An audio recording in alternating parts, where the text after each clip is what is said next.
Sziasztok, én Dina vagyok, és ma spoilermentesen szeretnék a Neva című játékról beszélni.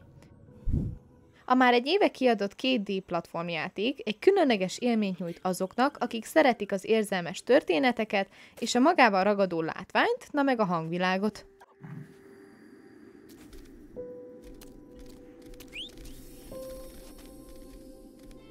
A Gris mögött álló stúdió fejlesztette ki, mint második projektjük. Igaz, a Gris még nem volt alkalmam kipróbálni, azonban a visszajelzések alapján nagyon szerették annak is a művészi világát. Néha szeretek nyugodtabb játékokat is játszani, a Neva pedig rögtön felkeltette az érdeklődésemet, mikor először láttam a teaser előzetest. A játék egy fiatal nő Alba és egy farkaskölyök Neva történetét meséli el, akik egy sötét esemény után közösen indulnak el egy veszélyes útra, miközben a világ körülöttük lassan hanyatlásnak indul.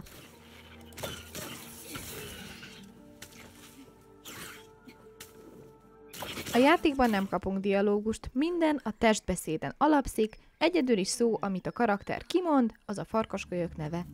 Neva! Neva! A történet remek munkát végez abban, hogy kötődést alakítson ki a karakterekhez az ő interakcióikon keresztül. Alba és Neva kapcsolata a játék egyik legerősebb pontja, hiszen Neva fokozatosan nő fel és erősödik az évszakok változásával együtt. Pont úgy, ahogy a kapcsolatuk is egyre mélyebb lesz.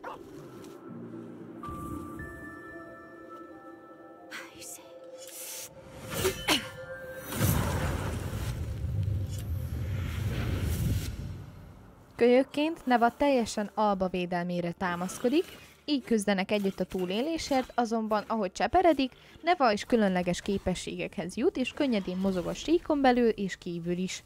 Eltűnik, majd újra megjelenik, de mindenképp mellettünk harcol, az erős farkasszarvas.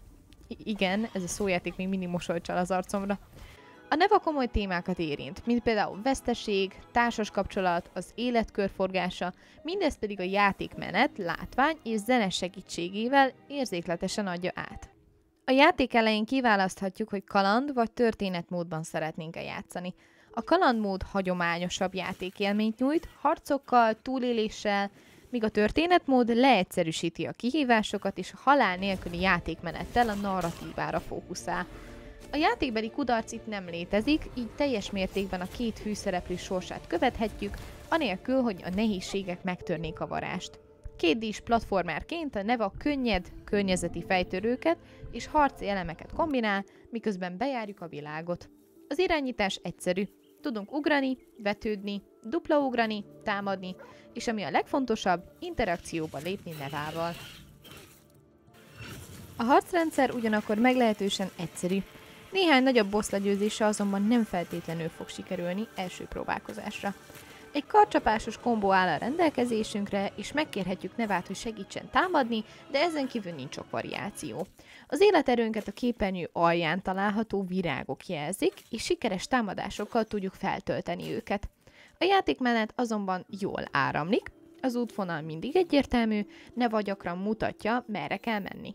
A fejtörők nem túl nehezek, és a gyakori automatikus mentések miatt nem kell aggódni amiatt, mert messze dobna minket vissza a játék, miután meghaltunk. Bár vannak stresszesebb pillanatok, összességében a játék egy relaxáló élményt nyújt. A Neva legerősebb oldala kétségtelenül a művészi stílusa és a zenéje. A kézzel rajzolt látványvilág sima animációkkal és gyönyörű szimfonikus zenékkel párosul, számomra a Stúdió Ghibli filmeket juttatják eszembe. A zene tökéletesen támogatja a játék élményét, nyugtató dallamok a békésebb részekhez, és drámai kompozíciók a harcok vagy időre menő kihívások alatt.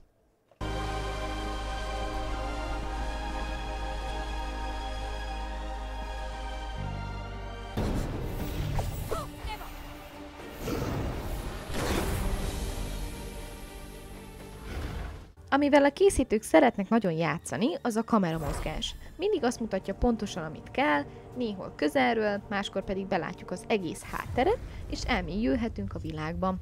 Technikai szempontból a Neva hibátlanul fut, nem tapasztaltam akadozást ebben a 4 órás játékmenetben, viszont kirakom, mik is a minimális követelmények ehhez a játékhoz. Összességében Neva egy nagyszerű játék, amit bátran ajánlok mindenkinek, akik egy művészien elkészített kalandra vágynak. Én Dina voltam, találkozunk a következő videóban, sziasztok!